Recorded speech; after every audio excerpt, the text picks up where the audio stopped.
The Queen is Dead. By Meep the Changeling. Chapter 22.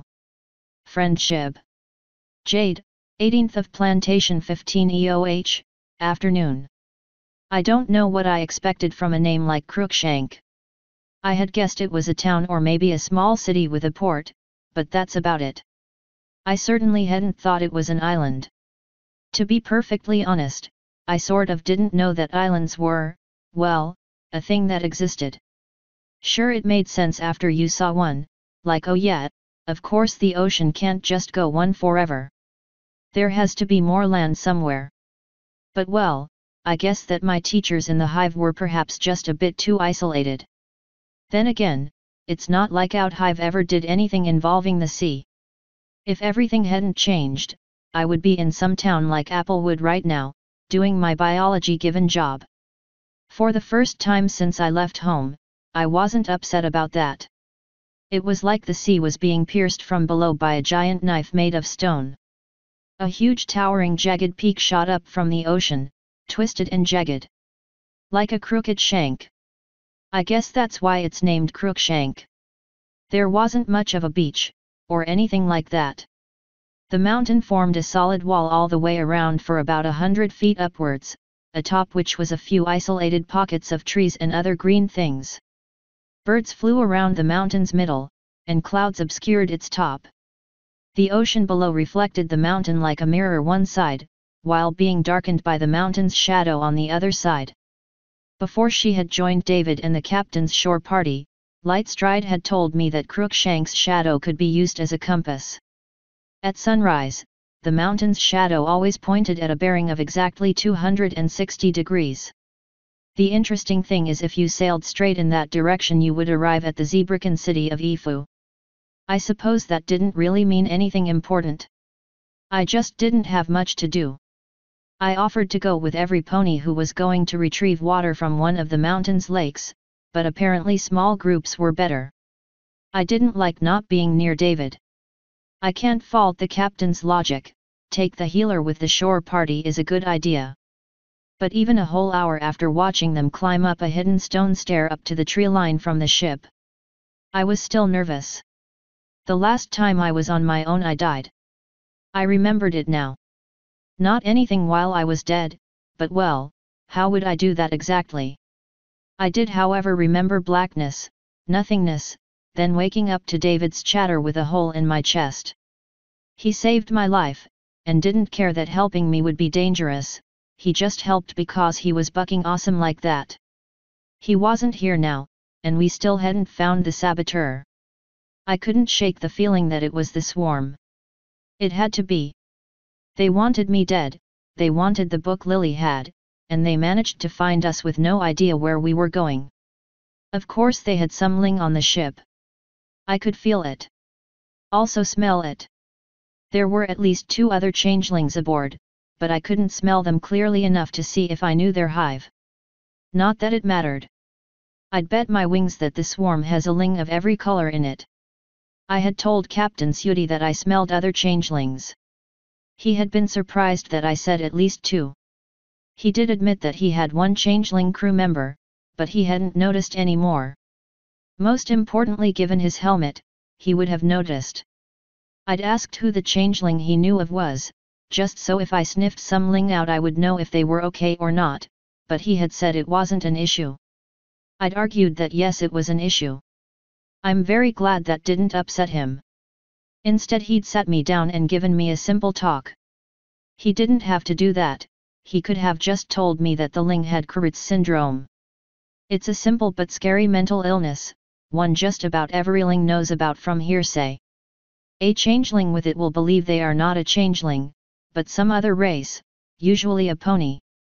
From hatch day until death, the poor things refuse to accept that they are changelings, and typically assume the form of whatever race they feel like and never shift again. Some even would stop eating and eventually starve to death, trying to live on just solid food. Apparently the whole crew knew, and took care to be extra nice to her to make sure she got enough to eat. I didn't need the talk about Kurits, I'm not cruel enough to remind someone they are insane when they are harmless. Especially when they're happy and from what I was told perfectly healthy. I also didn't need to know that they had marooned the last person to tell whomever she was that she wasn't a Pegasus. By chance, that had also been their transmuter, who then tried to kill her for whatever reason. Since she hadn't fought back even when in danger, they were not a threat at all.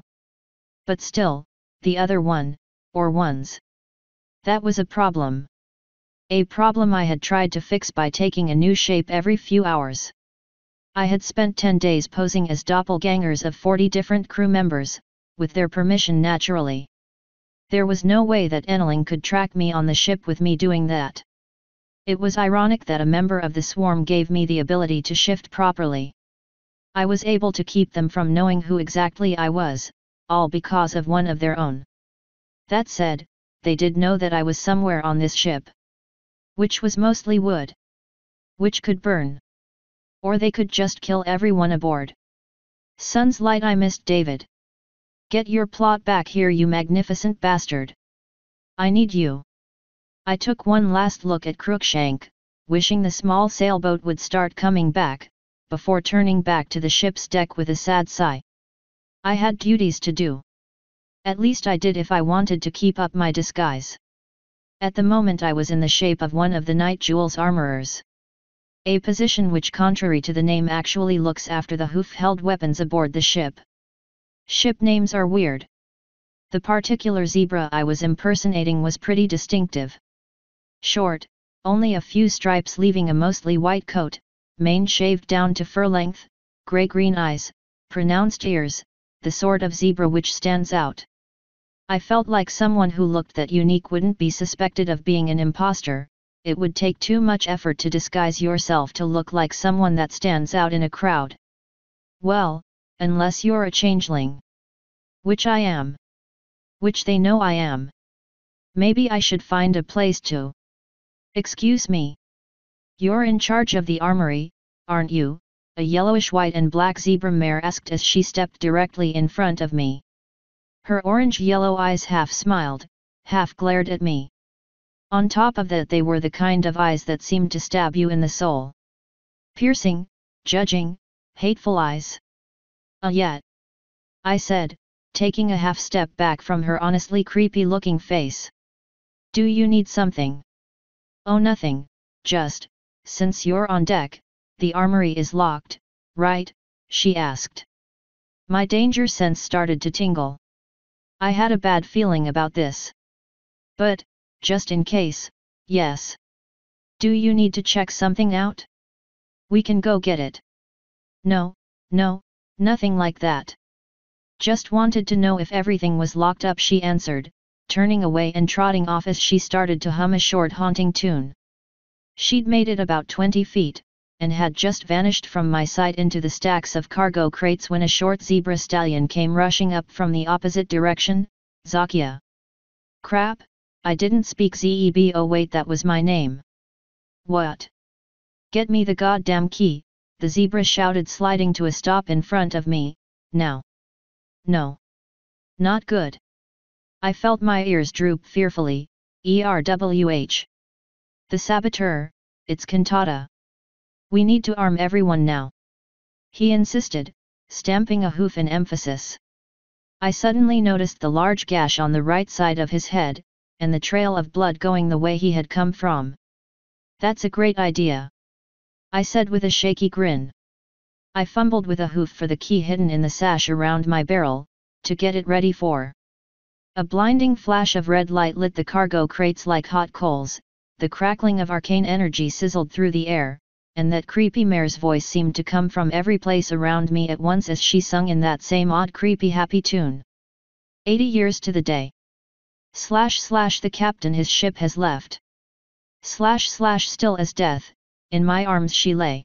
/ of his ship I will leave him bereft. The hey? All that flashy light and magic crackle and all that happened is a song? Bug. Too late. The zebra spat angrily. For the love of Celestia, don't pay ATT. The hay is going on? I asked, entering a state of scared and confused. Oh bucking hell! You're the changeling, aren't you? The zebra sighed while face hoofing. Foolish morsels think they can resist, Yet their will is mine to make. By my song your help I enlist, your vile captain I wish to break, the voice continued. Don't, list the zebra muttered, starting to stare off towards the crates. Siren, get! A white film quickly formed over his eyes. I screamed, shrilly, in my own voice, and bolted for the stairs to get the bucking hay away from whatever the buck was bucking going on. My hooves pounded against the deck, my heart felt like it was going to explode as I put everything I had into the full sprint. Zebras need more hearts. Zebras need more hearts. I screamed in a panic, the stairwell way too far away for my liking. That's when I saw her. 5 times the size of a pony, scales the color of fresh blood, long fang-filled muzzle, tattered spiny fish-like fin on her back, towering over the stacked cargo on a sea serpent's tail, with the hungry eyes of a predator. The monster saw me, grinned, and smashed a stack of crates with her tail, throwing them into a pile atop the stairwell, blocking it almost perfectly. Oh my, what is this? It sang tauntingly, what are you that can resist? Has your escape gone amiss? Your will too I will twist. Stairs blocked what do? I turned hard to the right, hooves skidding, legs twisting, basically not falling as I shot away towards the garden. The pyramid. There was a way down in the pyramid. Come to me my tasty slaves, bring this thing back to me, then I send you to your graves. Silly thing, you cannot flee. Why did the music have to come from everywhere?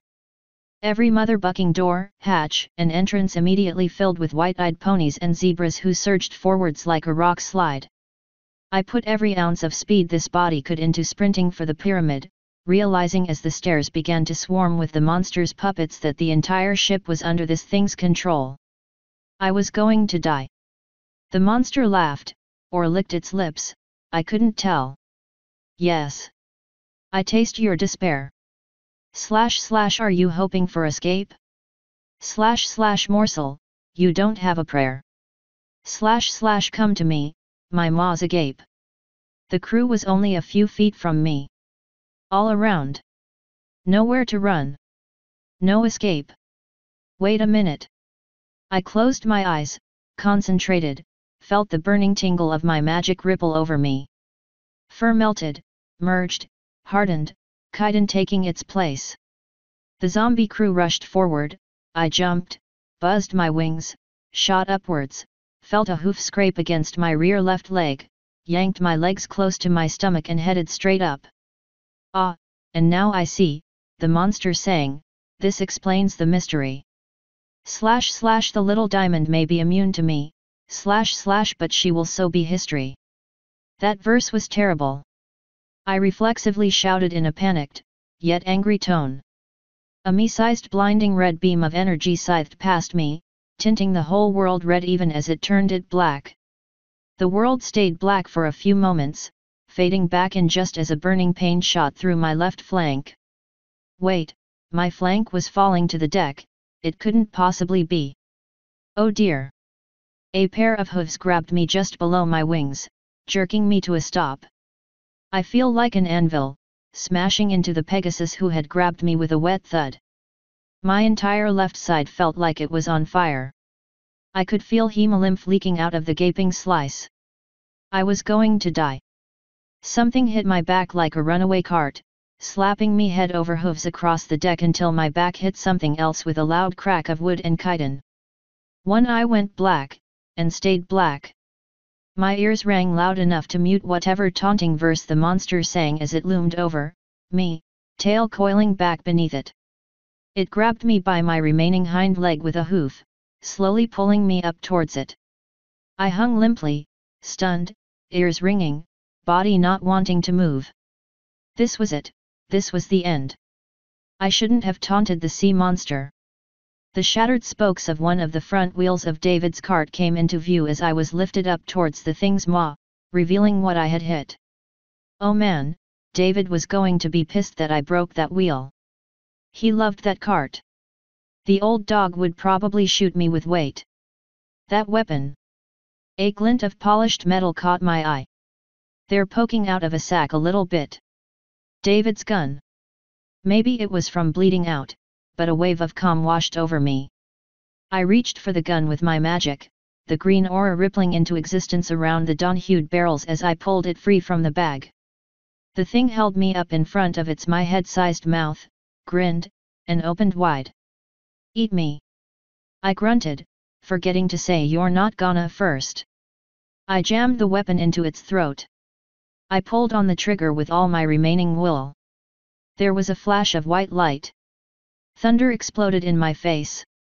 My good eye went black, I hit something hard, the smell of burnt rotting fish assaulted my nostrils with a whole army of awfulness. Vision faded in slowly. There was a flash of blue. Lightstride stepped onto the deck, panicked expression on her face, ears standing up in alarm. Hey, I moaned. At least, I think I moaned hey. It may have been a gurgle, because something really heavy was on me. Lightstride blinked to my side in a flash of light. Holy bucking shit, you're alive. Quick! Shift, you idiot! Near. I asked in dull confusion. You're bleeding out and not regenerating, shift to something not injured. Light demanded. We could do that? I closed my eye to concentrate. Wait, no I didn't. My eyes apparently didn't want to close. That didn't seem good. I felt something smack against my face, I think it should have hurt a little. Pegasus! Light screamed, do you hear me? Go Pegasus! Oh yeah! Flappy ponies were cute and fun to be. I should totally do that. My magic sort of kinda was leaking away from me. I reached for it, vision dimming till the only thing I could feel was the tiniest spark. Come back here spark! I want to do the pony thing. The spark stopped, I grabbed it, warmth tingled all over, I felt 5 different sharp pains, and my eyes slowly peeled open. Ah ha ha how! I groaned, my everything hurting more than I thought possible. Thanks Celestia! Light exclaimed, quickly giving me a hug. I've never seen Enneling take minutes to change before. I hugged her back. Moving hurt. A lot. Ow. Light frowned, oh yeah. You're totally out of love now aren't you? She let go and turned around, shouting, every pony. Bug down. Bring hugs. How, are you even, here? I asked as a bunch of crew rushed over, prompting a mini heart attack until I noticed their eyes weren't all white anymore. When a big-ass death beam shoots off overhead from where your ship came, you go check on it. Light said rolling her eyes. The hay happened here. Evil fish, pony, thing, I answered. Killed it. Suddenly the entire mother-bucking crew glomp tackled me as a singular cheering mass. It was almost as scary as being smashed by that sea monster thing. I need to report this to the captain, but I'll be right back. I'll make sure you get all patched up. Light shouted over the cheers of the crew. Wait. I gasped, tell David, he's not allowed to go anywhere, again, ever. Light giggled, smiled, and gave me a kiss on the nose. Met, you handled yourself okay on your own there. Then she vanished in a flash of blue light, the crew hoisted me up onto their backs, and I drifted out of consciousness. Jade, 18th of Plantation 15 EOH, evening. I awoke feeling unbelievably comfortable. The sort of comfortable where you just go bucket, eyes staying shut, back to bed. So I curled up a bit and snuggled into the sun's light. I was almost bucking dead a minute ago. My eyes shot open. I seemed to be in the middle of a silver inlaid gold bar. No, wait, it was just a really fancy room. A room which based on the bookshelves, big mahogany desk, large map table, and the comfier than should be possible looking chair in the corner was probably the captain's.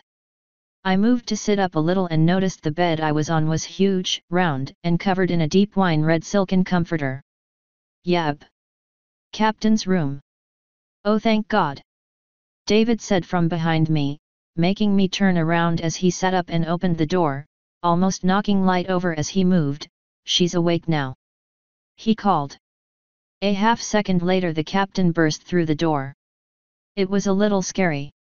I swear the doorway was too small for him to fit. He walked over to the bed and sat down to get his head onto the same level as mine, which nearly prevented me from seeing Lily trot in after him. "Miss Jade, can you understand me?" Captain Sudi asked in a less booming than usual tone. "Yes," I answered, giving him a small nod. His eyes held a steely hardness to them, half seriousness, half gratitude. "Excellent," he continued. "I had feared even with your shift you may have still been somewhat injured. I will not beat around the bush. You have saved my ship, my crew, and due to me being ashore on an island, you have also saved me. Furthermore, thanks to you, a very old nemesis of mine is rotting on the seafloor. I owe you a great deal, and will not be persuaded to give you less than a fair reward. As you have saved everything I hold close to my chest, there is only one fair reward." Sudakaman paused for a moment, just long enough for me to start wondering what he. "When you arrive in Equestria, I will divert as much of my resources as necessary to establish a secure hive at a location of your choosing, which will be complete with all the modern amenities, including a Gaian bed, because as you are presently lying in one, you are now ruined for all other mattresses," he said firmly. I blinked 3 times. "All other mattresses?" "Yes. All of them, you can trust me on that completely," the captain said sagely. I blinked again. "Wait, you're going to build an entire hive for me?" "Yes. Not personally, but I have the zebra and pony power to do so, as well as the wealth. You will not persuade me to do otherwise. Lastly, Miss Lightstride will accompany you to Equestria as a permanent liaison between my fleet and I and yourself, that way I know when and where to send supplies and personnel to repay my debt. As well as for the times thereafter that you ever require assistance with anything pertaining to the sea." As Sudakaman finished speaking he stood up and turned to Lily, David, and Light. "I know you 3 wish to speak with her, but I require a minute of privacy with her. There is sensitive information I need to convey." David frowned, opened his mouth to object, then thought better of it and nodded. "All right. But please be quick." Lily nodded in agreement. "Yet. I mean, if she has to shift back I may need to reattach her leg."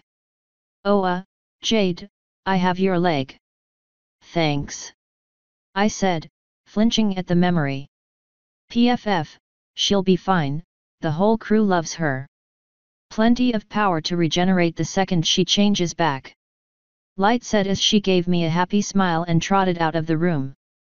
David and Lily followed her a second later, and the captain shut the doors. Turning back around he gave me a nod. "I'll keep this brief, I don't want to keep you from your friends. It's important that you know that Lightstride is the mare I informed you of earlier." I racked my brain for what he might be talking about. "Sorry I don't quite." "She's the crew member of mine with Carruth's syndrome," he explained. "Oh." The conversation suddenly rushed back to me. "I guess that's good to know. I'm only mentioning this due to the fact that she will be accompanying you." Sudi explained, "Since changelings can detect one another by scent, you would naturally find out sooner or later, and have confronted her, which as we both know would be bad for her health." I nodded. I didn't want to accidentally make the poor mare have a complete collapse of her sense of self. "I won't mention anything. But what stage of Carruth's is she in?" "The final one. Or well, beyond it actually." Sudi commented, stroking his chin. "She's been living as she is now for around 12 years, which seems to have been long enough for her to have earned a real cutie mark, hence why hers actually works." "Wait, what?" I raised an eyebrow. "Is she a scout?" "No. She was a soldier, but well, she's been alone for years now and is well loved by the crew so," he waved a hoof for me to fill in the blank. "Oh. So she's a queen."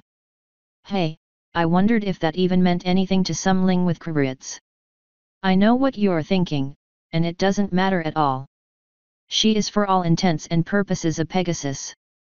Aside from the danger sense a soldier-born queen has, I've never seen her use a single changeling ability aside from a single shift when exposed to a changeling revealing potion.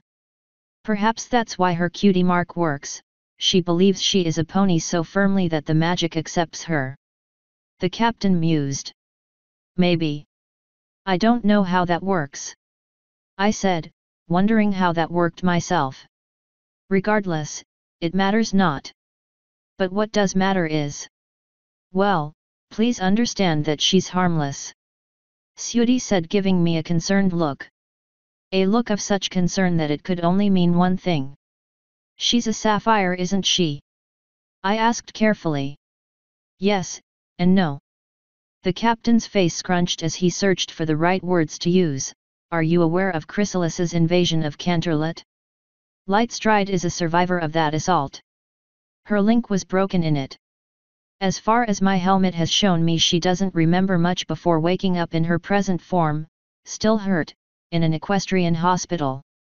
You can trust me, her mind is free, and she likes you.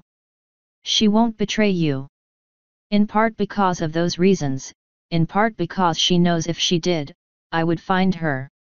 He finished, tone turning dark. I bit my lip and concentrated for a few minutes.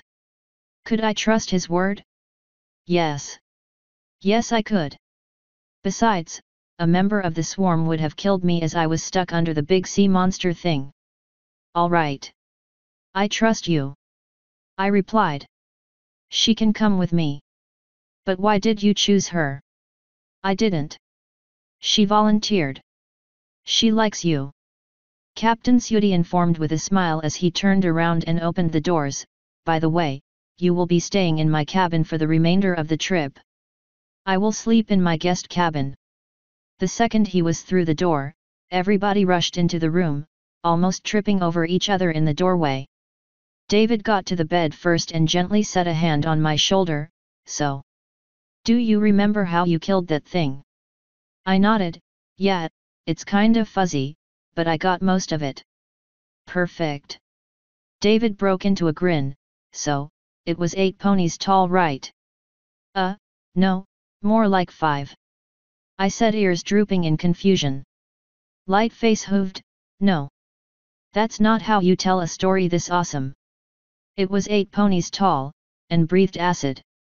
Right. This isn't some kind of fish story. I almost died. I protested. Lily gave me a grin. It isn't, she asked. I face hooved, sun's light. It is a fish story. Yep, David said with a nod, and the crew can't remember much because they were hypnotized and want to hear the story of how you saved the ship. And well, it's going to be a fish story told to pirates. Now, we've established that it was 8 ponies tall and breathed acid. How sharp were its fangs? That's when I understood. They were trying to help me feel better by making it into a story, just a legend about something may have or may not have happened. I liked that, it seemed like a good idea. As sharp as a biting wind? I asked. There you go. David chuckled, cracking a grin. Now, let's get the rest of this all hashed out. I nodded, smiling not because I was alive, but because I had my friends. As long as I had them, I was going to be all right. Good friends can make everything better.